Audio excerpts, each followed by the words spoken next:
Hi gamers, it's your buddy D&D Workshop. It's my monthly recap. We just finished the game. Like an hour ago. So I wanted to go ahead and do my recap. Should be a quick one this time. I guess the bookkeeping, I still don't have Mike, so no Mike, no neighbor Mike. But I was able to sign up a new player, Connor, local guy.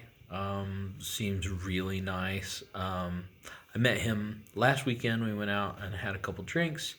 He said, "Sounds good." Then he actually hasn't played a whole lot. He's played a couple times online, so this is his first time like at the table with people and getting the full experience and everything. So he actually picked up Mike's character, which I had made for him because he didn't play he had never played.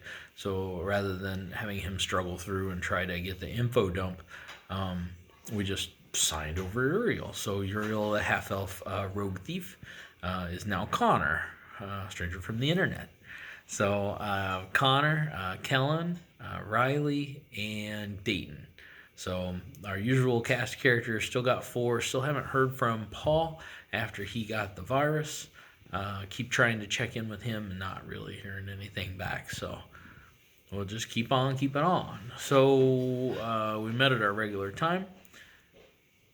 They had finished Cragmaw Castle and were traveling back to Phandelver. They got back to Phandelver. They went. They basically spent the night in Phandalin, and then they traveled to Wave Echo Cave. Gundren was pushing for speed because he was very concerned about his brothers. In Phandalin, they picked up all of the equipment and everything that they had left there, the Oxtron carriages or whatever. Pulled all that stuff out to Wave Echo Cave.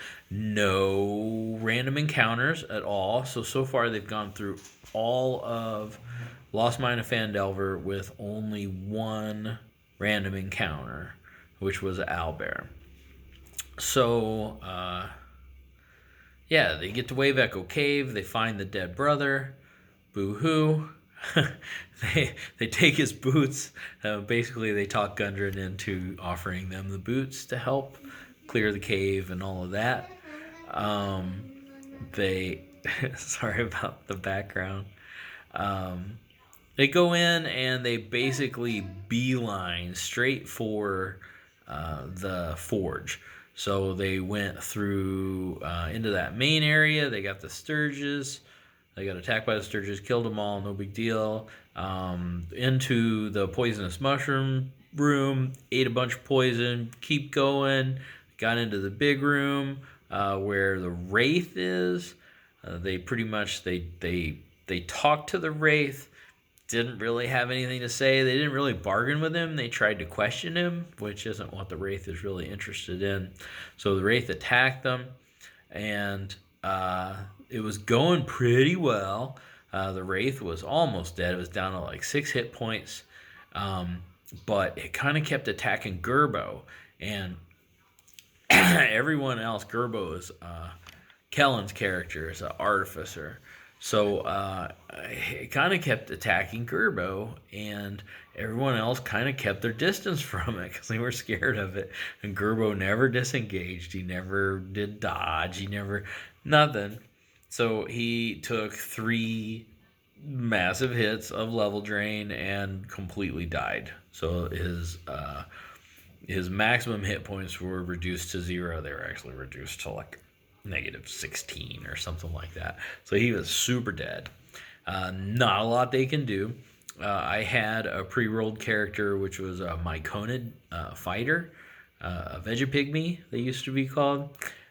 So Kellen picked that up. We said, basically he walked out of there. They killed the Wraith after that, no problem.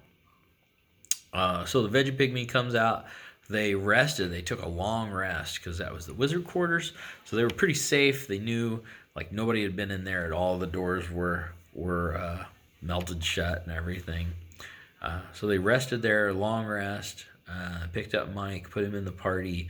Then they pretty much went straight to the building with the Forge of Spells, which has a spectator in it. They talked to the spectator, so they kind of learned something from the fight with the wraith. But they talked to the spectator. The spectator was, I had him, he was speaking telepathically, and he was talking about himself in the third person. So it was a little confusing, but it was basically, the guardian protects the forge, and, so what they did with him was they were like, we protect the forge too. We'll protect the forge. And he was like, no, guardian must serve. And they were like, what do you want, Guardian? What do you want more than anything? We want to help you. What can we do? What do you want? And he said he wanted to go home. And after Gerbo died, so Gerbo's gear was divided up among the party. So one of the dwarves, well, I guess it's just one dwarf now, being Yaz, the sorcerer, got his hat of wizardry. So now he has a conical hat, wizard hat, and he's a dwarf, and he had told the spectator that he was, the spectator asked if the dwarf was of the Phandelver, and he said, oh yeah, I'm of the Phandelver. And obviously he looked like a wizard with the wizard hat, and so he put it all together, and he was like, well, I'm a wizard of the Phandelver, and we will protect the forge. Your service is no longer needed. Return home. Boop, off it went. So they defeated that one. The non-combative solution, which worked really well. So they got rid of him. And then they really just explored and found the bugbears that were digging in the ravine. For the Ogres of Gauntlet Power. They didn't get to the Ogres of Gauntlets of Ogre Power yet. There was a big fight in there. They neutralized the guy that was on top, and they cut the rope, so the guys down bottom they were having more trouble getting up to the top, and they were able to kill the two guys down in there, down in the ravine, and neutralize the one on top. And so then they tied him up and questioned him. They like to interrogate bugbears. It's like their number one information guys. So they interrogated the bugbears and learned, who was with the black spider, where they are, So said it's the black spider, another drow, 2 giant spiders, and 2 more bugbears. So they know what they're going up against. Our time was up. We spent a lot of time laughing about stuff and kind of being off topic.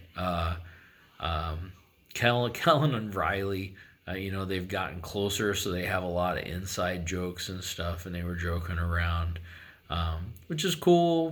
That's fine. We had a lot of laughs, and it was a good adventure, but it did slow down our progress through the dungeon.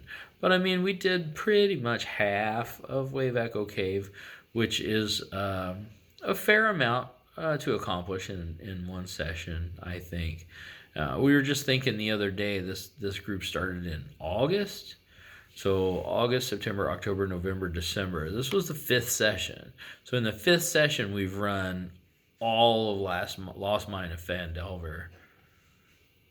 Yeah, and most of Way Back Okay, almost done. Like, if we would have went another hour and a half, we would have finished. So, really good. I think it's really good. Really good pacing. I don't know if Kellen's going to stick with the Myconid fighter that I had made. We will see. We will see what happens with that. Yeah, I'm going to cut this short because my daughter is waving stuff around behind me. So, until I see you next time, game on. Thanks.